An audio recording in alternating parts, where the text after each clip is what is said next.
my last book too, that I wanted my characters to have personal problems as well as professional problems and have them overlap, because you have to be awfully good at compartmentalization not to be affected in some way by what's going on in your life. Yeah. Okay. I remember when I first went back to work and I had kids and I had help at home taking care of them. At 3:00, it was like a little bell went off in my head. And I wondered if the nanny was, had them parked in front of some junky TV show or what. As it turned out, the nanny was drinking, but that's another story. You're balancing both. And maybe that's tougher for women than men, but I think it's tough for men too.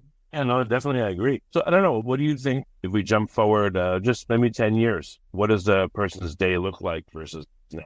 Okay, well, they always make those stupid commercials, I get up and I say, hey AI, tell me the weather here. And I go, hey AI, can you schedule a pickup of my laundry? Do you think it'll be like that, or what do you think it'll be like for the average person? Well, I think there'll be more of that. I mean, supposedly refrigerators can talk to you now and tell you what you've run out of. And so I suppose that could happen. I suppose the thing that you ask to play music and everything, you ask all your questions, would be more of that. Our cars, I really worry about, and I know that this is hardly original with me, but I keep wondering, what is the value system of the people who are programming the self-driving cars? I mean, is it better to kill you, the driver, than a group of children?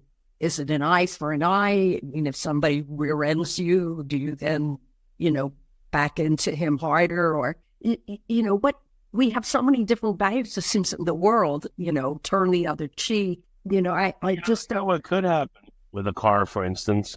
Of course you have to disclaim all liability, but maybe you could program it to, in certain situations that you would choose in the way you want it to choose, but then therefore you're liable. Right. If there's, let's say it's called the trolley problem. On one track, there's a bunch of orphans tied to the track you're going to run over. On the other track, there's some old person, let's say, who do you run over and why? So it's left to the person to decide, which it is now, somewhat. Exactly.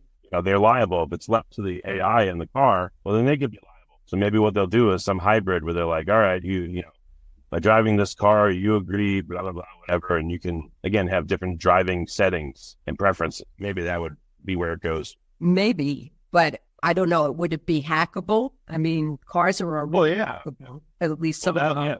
Here's what I envision for cars. I hope it never happens, but I think it will. A wealthy person and maybe their family are driving down the road. The door is locked. Over the car is, stereo system of voice that, your car has been hijacked. If you don't have $1 million deposited to this account, we're going to drive you off a cliff. And the car starts speeding up, slowing down, heat coming on and off, flashing lights, show you that they control the car totally. I'm pretty much 100% sure that's going to happen, if it hasn't already, very soon. Hackable cars. Well, I think that's a book you need to write. Well, I think it's already been contemplated, but or a car can kidnap you easily. Yeah. I'm in somewhere, all of a sudden I can't decide. It's driving me where I don't want to go. Yes. Easy, no problem.